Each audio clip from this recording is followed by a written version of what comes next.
Hello, this is Blair Stanislao with the Happy Lion Center. Welcome to our podcast, Mystical and Infamous, where we have playful and easy conversations about anything mystical, getting to the heart of all things strange and weird. Join us in a bit of magical tomfoolery, spreading the alchemy of love and light. And now, we invite you to enjoy the show. Okay, so you were saying that you had some dream analysis done recently, right? Yes. So, real briefly, it's like I'm going through the dissolvement of a dear friendship and partnership in a romantic sense and friendship sense and all of these things. Yeah. And yesterday I found myself, literally, I'll just give you a little backstory of sitting in discomfort. An experience had happened where it brought up feelings of sadness, energy and emotion. And even though yesterday I tried to intentionally do spiritual hygiene work and grounding and letting go and breathing and so on, and did some, I just couldn't find the discomfort. It was almost as if I was like, Spirit, help me, come on, like, just take this from me. And Spirit was saying, no, we will not with love. And to just be okay in the feeling of it, of the unpleasantness. And in that, I found some grace. In that experience, I kind of set an intention. And my intention was that this is what I am, who I am now in this moment, but not who I will always be. And that tomorrow is a new day, and that I surrender into it and just sit in the unpleasantness and the sadness and the feeling and just let the energy be that energy. And I went to bed last night, and then boom goes the dynamite. Spirit is working with me in the dream state, and they're saying, and I remember vividly what was being shown to me the last night. And that was that as we go through and go through the experience of returning items and things like that, or clothes or property, and we're doing that, we can experience a great deal of suffering because we have identified with it so much. Yeah. And what Spirit was saying last night was, it is not your former partner's stuff. It is all God's stuff. It is available for all. And there's a great benefit through these items that are there and create potential for all to benefit. So Spirit was saying, let's reframe this. Let's look at this with love. Let's look at this like not as an attachment to the identity of your partner. And this could be, for any of us, this could be absolutely, a disillusionment or dissolvement of a relationship or coworker or business partner or anything. And we have this other connected energy between self and other of the integral pieces that are involved and associated with that person. And Spirit's like, we don't have to suffer that. To realize that all of that is the energy of creation, and it is available for all of us to find pleasure and comfort in knowing that what we do when we return items to others is an act of compassion, is an act of sharing abundance, or something that we may not be able to see in our lives, how it may benefit or enrich the lives of another or assist another. But it's bigger than the one person. It's bigger than the item. It's bigger. It's so much bigger than that. And we can find grace in that. Yeah. I have to say, I know I've known you for a little bit, and I still want to call to the attention of the listeners because maybe they don't know you, but to be able to sit in discomfort is like a superpower. Most people don't do that. Usually we'll get up, we'll move or talk, we'll read on the internet or whatever we do just to not have to experience that. And first off, I want to say that's amazing that you have that ability and the awareness and ability to talk about it, because most people are not able, right? But can you tell me another time? Because I know you've done this a lot. You're very good at it. When have you experienced something similar to that, where you were experiencing discomfort, but you allowed yourself to be there? So I guess let me ask this question first. Do you feel like the energy shifted once you got that message? Once you understood it? Once I understood that it felt, and I acknowledged the feeling that this was not something I could just move through energetically, quickly through prayer or meditation or any alchemy in that regard. And I surrendered. It just honestly, it feels like it started to improve the energy and the structuring of the energy around me in that by just acknowledging it and saying, okay, this is where we are right now. And yes, we have experienced this. I say your brother, for you guys that don't know me, Jeremy says we a lot because Jeremy, when Jeremy talks, he's not in psychosis, just a little background. It's just me listening to a different aspect of me or spiritual or my heart or my etheric heart or something bigger than me, more beautiful. And so, yes, we have found ourselves sitting in discomfort many times when we go, I play in music groups and bands. And I just want to acknowledge, we want to acknowledge this right now, that there's always a paradox in the suffering. So on one hand, there's always a goes with, as Alan Watts would say. So we could sit here and say, I am so scared. I'm so frustrated. I don't know how this breakup or how this returning property is going to be, this discomfort. I don't know. And it's uncertain. But here's the thing in the paradox, we are actually certain that we are choosing to sit in the uncertainty. Yes. Mm-hmm. So it's kind of it's a paradoxical situation that we bring into ourselves through fear and understanding, because there's imprints and impressions. We've had many experiences where, your throat was tight. Our anxiety was, oh my God. And maybe you have a panic attack. Yes, all these things. We could have all these things. But again, there's another goes with, and that is the gratitude that you've had the opportunity to experience and know something beyond yourself, people, places, and things.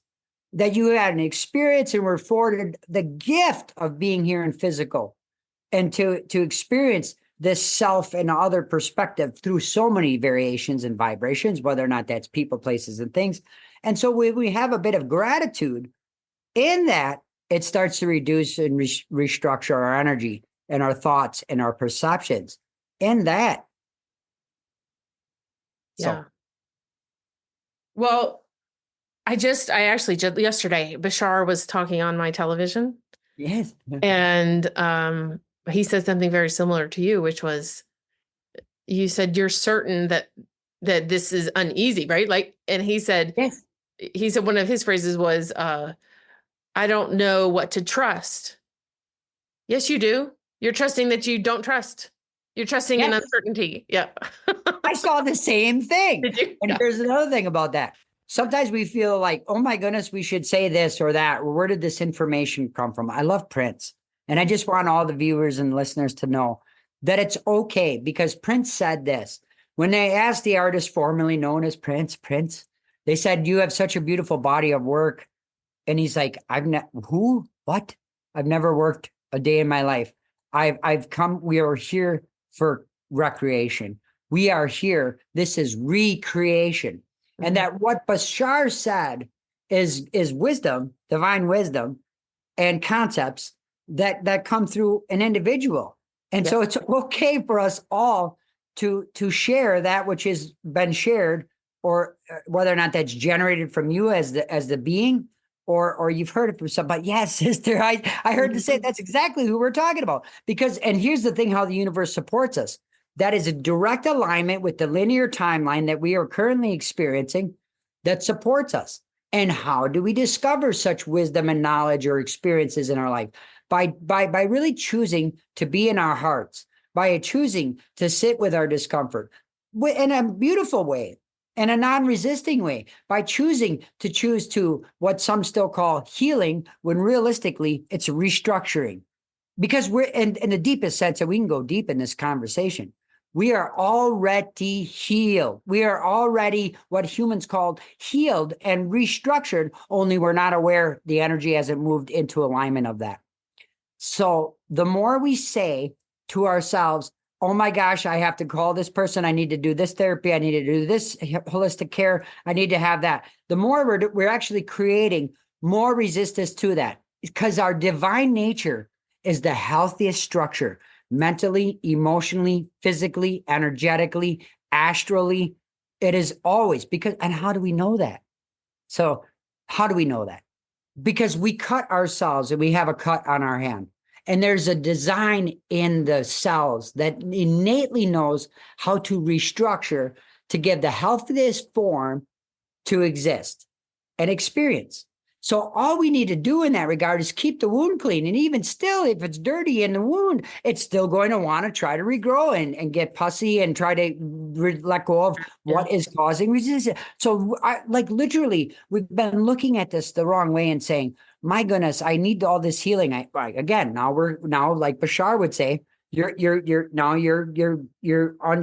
structuring your energy in a way that's going to support that belief that I need healing. Mm-hmm.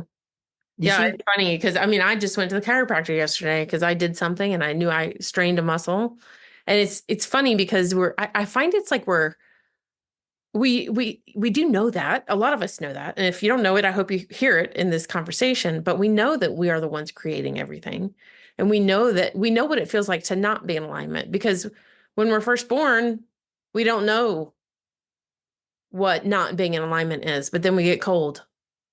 And we start to use our body and we put out noise, right?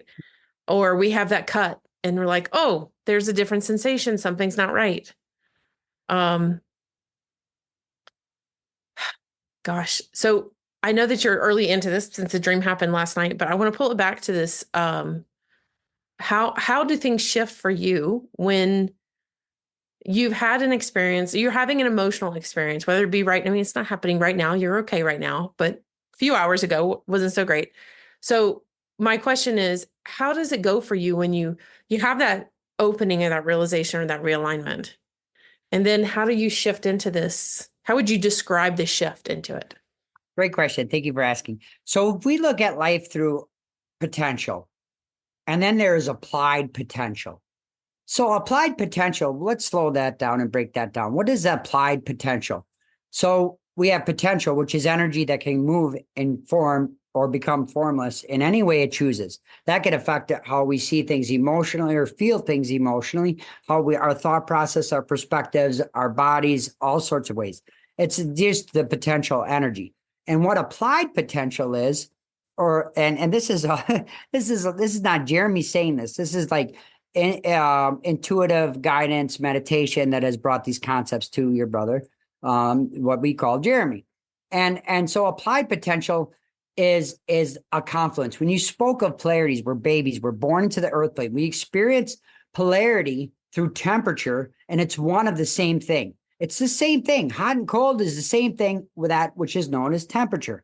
So consciously, we can choose to create and see a reality, or the nature of reality, how we choose. So this morning when I went to go get my former partner and her property and her clothes, I did this with and understanding that, hey, there's potential, that's energy, and then there's applied potential. And part of my old applied potential is suffering, lack, fear, insecurity. That's how, because of my experiences through my unconscious nature on my previous timeline. In this now moment where everything is happening and currently being experienced, I can just remain a bit more aware in that situation. And now I'm grabbing the clothes, putting them in a bag, kindly, not resentful, knowing that they can serve and will bring so many other people joy, and it's bigger than just that individual's property.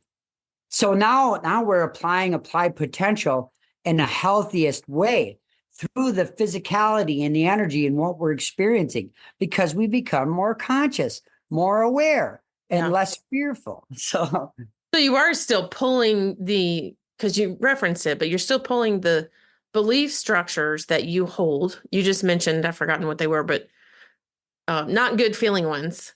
Yeah. Associated with that, was it with that specific relationship or with all relationships? Well, again, so we have psychology. Now we're talking psychology. So if we look at childhood trauma, imprints and impressions, stored memory in the mind, body, spirit, all these things. So many sisters and brothers are saying look, this is from an insecurity where you didn't feel alert, nurtured, seen, supported. It could have been your parents or your guardian structure. It could have been previous relationships where others walked away and you just sat in your suffering. All these things. And you know, we can try to heal or what people think is healing, or restructure, reframe, reshape those beliefs and do that. But thank goodness, at the same time, it seems exhausting. Yes. It seems like there's a whole system that's built inside. And I'm not saying it's bad. Everything serves a purpose. We're not saying that. But in psychology and psychiatrists and pharmaceuticals or things to alleviate things beyond us, a whole system of this that says that when you experience this, now you will have arrived. When what we're saying is the potential to realize you've already arrived and are already can have the ability innate within you through the breath and what is known as spirit, and relaxing and surrendering and just allowing the energy to adjust and the wound to what we call a wound to heal, or that unhealthy structure to restructure in a healthy way. So would you say, as you're going through, you're summarizing this really well, but would you say in the moment when somebody's experiencing whatever they're experiencing, whether it be a relationship or whatever that's causing them discomfort, what is it that you do that allows you to pull yourself back from that experience to be able to be more aware so that you get to these conclusions more easily, or not get to the conclusions, to allow yourself to experience the situation from maybe more than one perspective? So we have been shown a series of questions, self-inquiries or declarations to that one in any individual can slow down, and they come in a block of 3. The first thing one individual can do, psychology would say, just take a breath, make sure it's from the belly and not the chest so you're not in survival mode. Just slow down and breathe, right? Are you safe? Am I safe right now? Physically, is my physical vessel threatened right now? Like Maslow's hierarchy of needs, food, shelter, clothing, but we want to go deeper. Spirit wanted to go deeper. And so Spirit said this, ask yourself 3 beautiful questions. Slow down and just relax and breathe. Number 1, who do I want to be and why do I want to be it? Oh, wow. The mind can go anywhere. The body can feel any way, right? Just create some sacred space and just allow yourself permission as a witness to ask yourself those questions. Who do I want to be and why do I want to be it? That's the first inquiry. Now, in that context, we could see ourselves in comparisons, the self and other. Oh, I want to be rich. I want to be beautiful. I want to be abundant. I want to manifest things. What are we talking about? Manifestation. Listen, we're already in the greatest, I hate to tell you this, but we're already in the greatest physical manifestation there ever could be. You can smell, taste, touch, you see, feel all these things. What part of the mind wants you to experience more than it's already here? So who do I want to be and why do I want to be it? Second nature, right? Because it's like, oh, I will arrive when I have that lover. I will have arrived when I have my neighbor's vehicle or their abundance or their holiday pay or what. I turned into Arnold Schwarzenegger. But so that's the first set of questions. Who do I want to be and why do I want to be it? Next thing, okay, deeper. Okay, what is it I want to experience and how do I want to experience it? What is it I want to experience and how do I wish to experience it? That's deeper. And more importantly, it starts to separate the identified self in asking those questions. Because I'm a being of energy that has perceptions, multitude of perceptions. And they all will invigorate me or cause suffering and all, but so slow it down. Who do I want to be? What do I want to be it? What is it I want to experience? How do I want to, or what is it I wish to experience and how do I wish to experience it? Then we go even deeper and Spirit's like always going, let's go deeper. Now, what is it I want to say and why do I want to say it? If you can do those inquiries, you could slow down a little bit. You can reframe, reshape, restructure that and realize what is actually, Spirit loves this word, futile. Wonderful spiritual word with a lot of beautiful energy, the exhausting and energy trap and a drain of our essence and our prana and our life force. My God, they have to hear me. I have to explain myself. Again, we're creating that suffering within our energy field because we feel the need from self and other to communicate. When if we let go of all that and communicate that within us, you know why most people have chosen the bodies of bipeds in this life cycle as humans? Because God said if you were a fish, creator was like, you wouldn't be able to really do this. So, it's never been about this stuff out here. It's about how we're seeing that stuff. So who do we want to be? Why do we want to be it? What is it I want to experience? Why do I want to experience it? What is it I want to say? And why do I want to say it? And then now realize what is it you're thinking and why are you thinking it? Like, and be honest about it, how it causes suffering. And if that, then sit with the suffering. If that's okay too. Yeah. Well, it's just another experience. I mean, we don't like the negative things, but it's really just a different experience. Polarity. Yeah. Same thing. It's the same thing. Us being joyful and blissful is no different in the importance or the value than it is to feel less than, feel not worthy, feel all not. There's no aisle that we say. Humans love to break it down and say, this really sucked. This really not good. I have created some chaos in my life with my family, friends, coworker. This is not going so well. Again, that's a perspective of the physical nature of things. We don't know how this life or the next is actually going to, because what's the number one catalyst for evolution? Experience.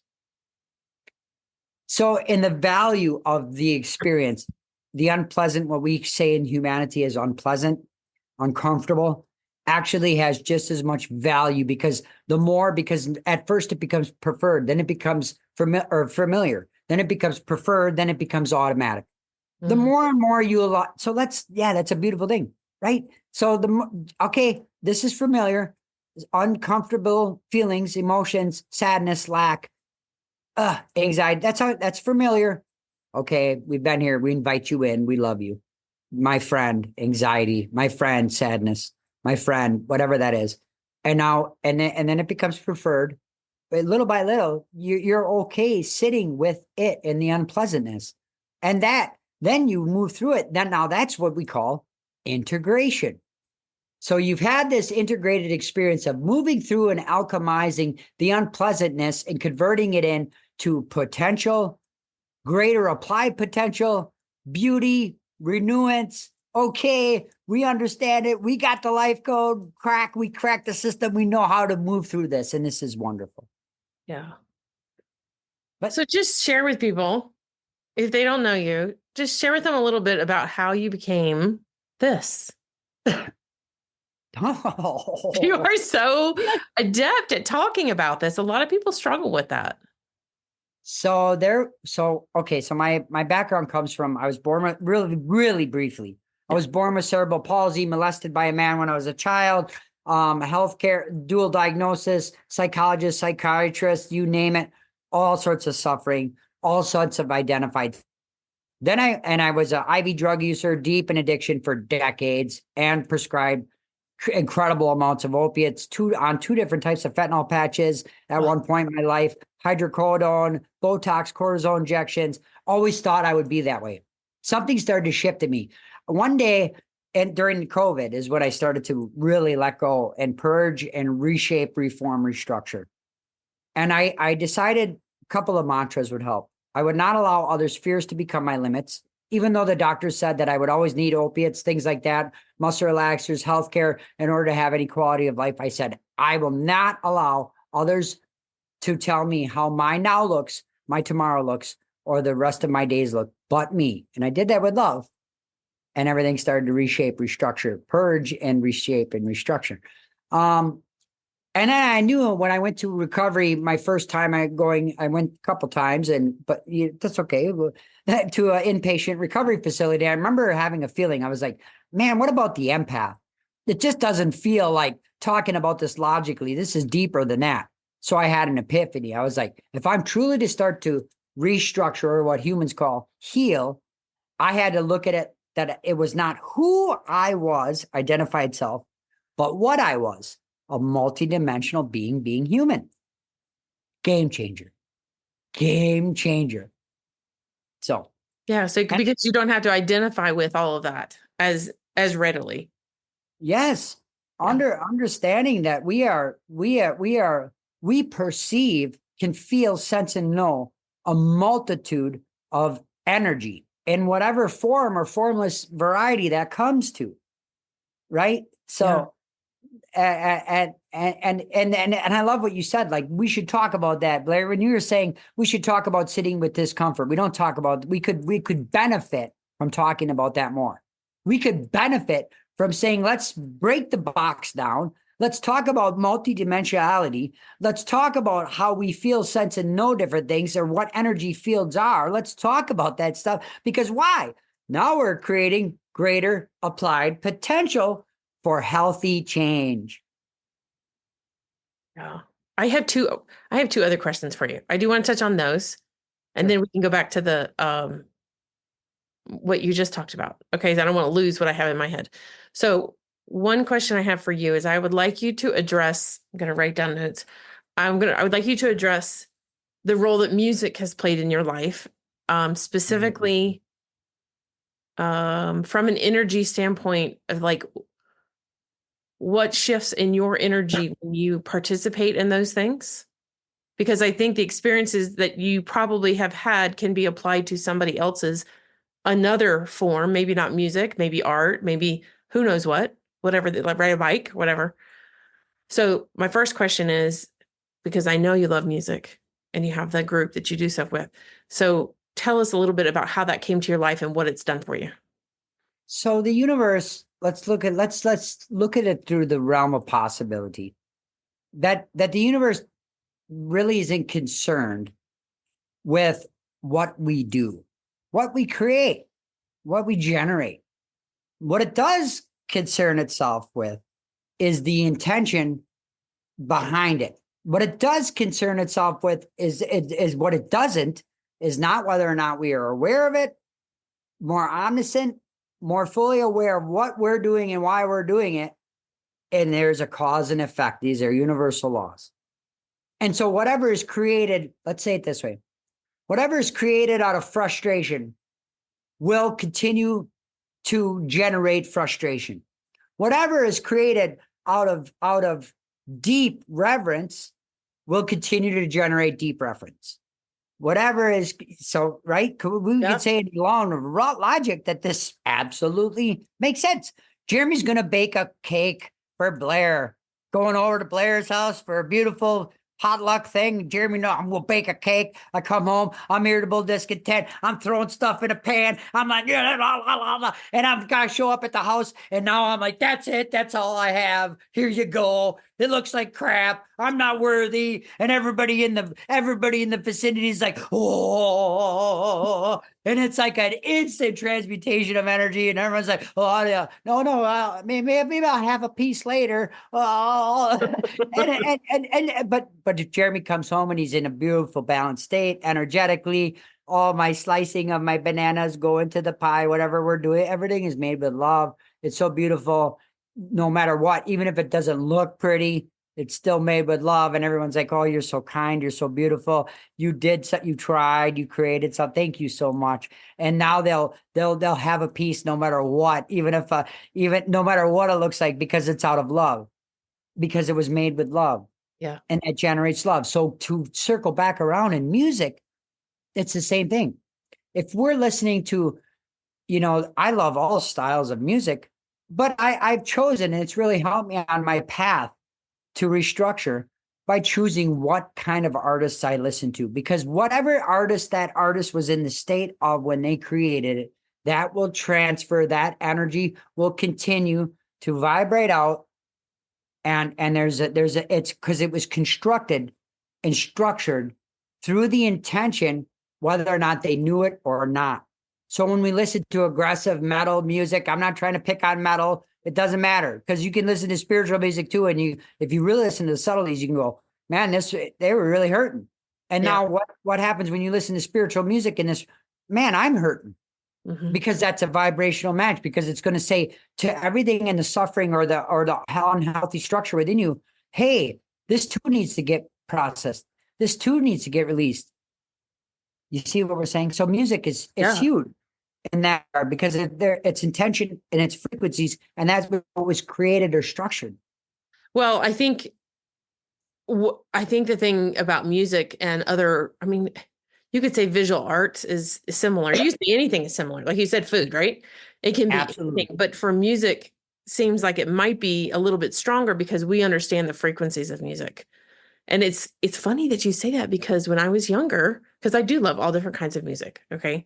But when I was younger and somebody would ask me, what kind of music do you like? The easiest thing for me to say, and it's probably the same thing I would say now, is I don't like angry music. That's it. Like if the lyrics are off, or they present this negative vibe, or the music Power, sounds very angry, I don't like it. But it power, makes a lot of sense. control. Yeah. Yes. Aggression, dominance, and for some, and let's say this in all fairness, for some, they go through a spiritual awakening. They want to be a spiritual warrior, but that's kind of a phase of an awakening spiritually. Yeah. But we also then could get empowered. So something that may help you get through something. Yeah, I'm breaking up with her. Yeah, listen to this. I can take back my power. Listen to this guy singing my heart right now. And yeah, angel numbers. We know what that middle finger looks like and all this. Burn it down. Go ahead. Enjoy your destiny. This music makes you feel empowered. That may help you to make movement in your life. But here's the thing.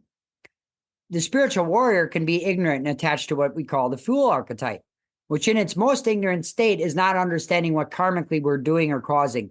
So what that looks like is that when we empower ourselves at the expense of another, it's not very healthy for us, energetically, emotionally, mentally, physically, all sorts, on all systems.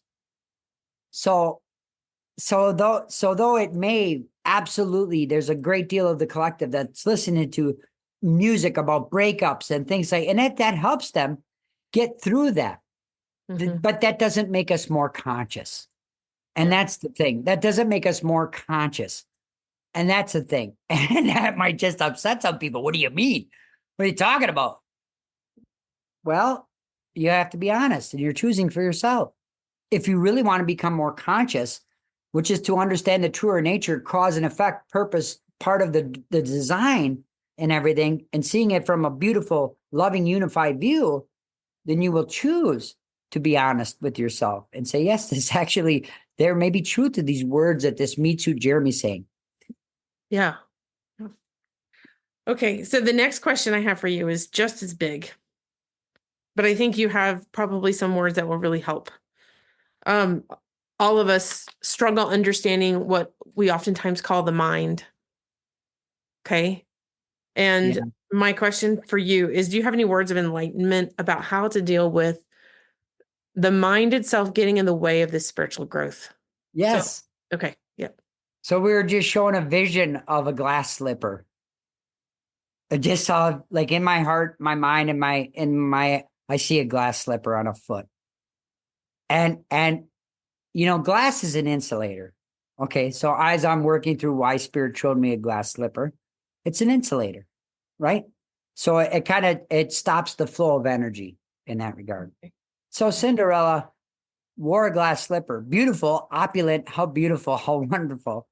But yet in that story, thank you, Spirit, right now. In that story, it really didn't kind of end well for her. She was kind of disconnected. Cinderella was, I believe, right? She's the one with the glass slipper. Yes, you got it right. Okay. So Cinderella imagined herself as being more, chariot would turn into the pumpkin turn into chariot, Prince Charming would come or whatever that was.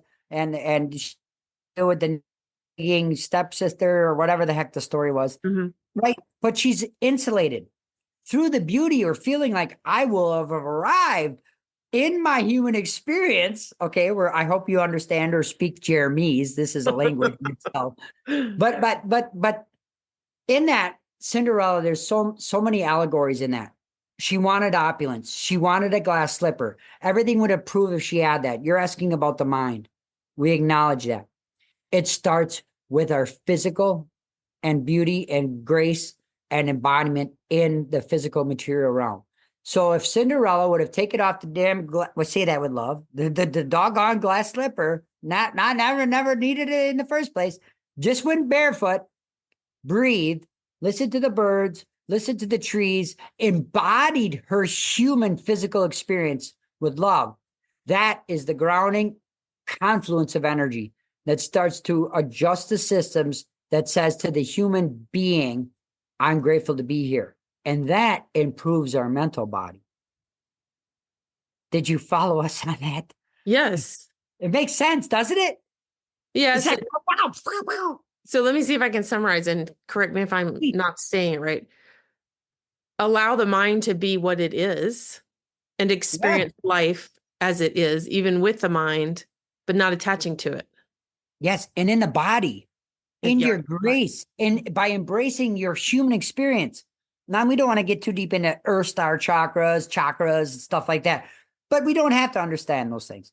All we have to understand is that for our human experience to improve through the mental, the emotional, and the energetic states, it all happens through the body. So if you're sitting there creating resistance, oh my God, I'm not fit. I can't do a split anymore. I tried yoga and it was like whatever that is. There's nothing to do with any of that stuff. Your physical vessel will improve the second that you say to acknowledge to yourself, I'm grateful for my physical vessel.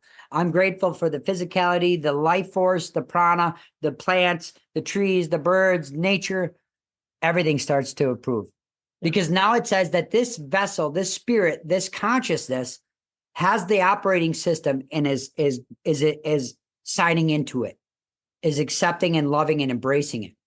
Because then our physical system starts to restructure in a beautiful way. Now, we're not talking about being able to, like climb a mountain or do something in that. Your health will improve, physical. Yeah. But so will the mental, because that's just, it's like, these are like Venn diagrams that kind of branch out or concentric circles.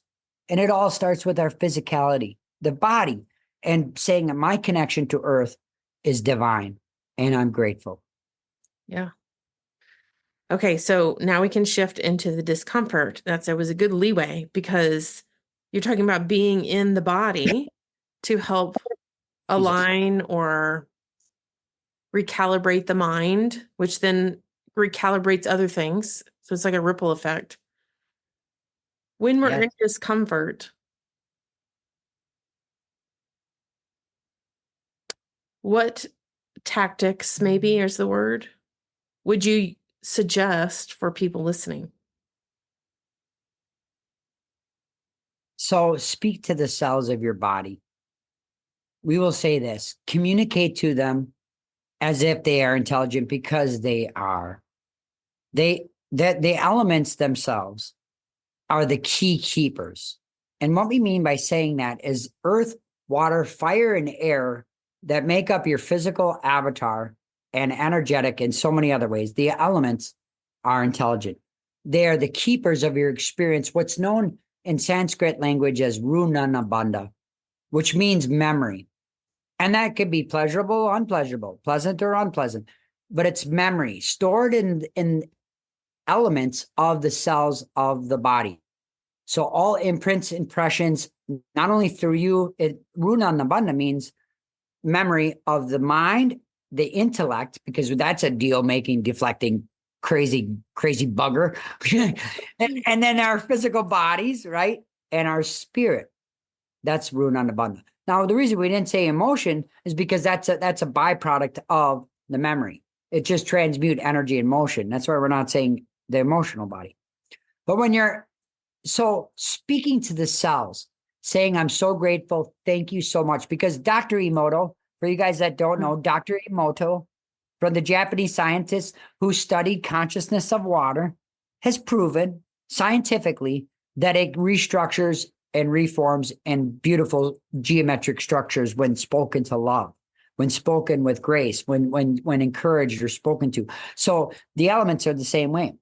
So we can physically start to feel better, restructure our DNA. Dr. Joe Dispenza does this work, talks about how the blood work and everything, and improves and so on and so forth by speaking and saying. So basically, like if you're God yes, what you are, right? Part of a creator, part of Atman and Brahman, or the soul and the collective soul. That you speak to the cells of your body, the blood, the tissue, the bones, the adrenal system, nervous system, vagus, everything, just the cells. They don't have to be fancy, and specifically to the elements, that you love it, that you're so grateful for it, that you wish to be imbued with divinity and healthy structuring, and to let go and dissolve all impurities, all unhealthy structures, and just breathe and start there. It's communicating with body, which is intelligence, and the first line that creates your reality, your physical vessel. Thanks for listening to this episode of Mystical and Infamous Podcast with the Happy Lion Center. Send requests for topic discussions, questions, and comments to podcast@happylioncenter.com. That's podcast@happylioncenter.com.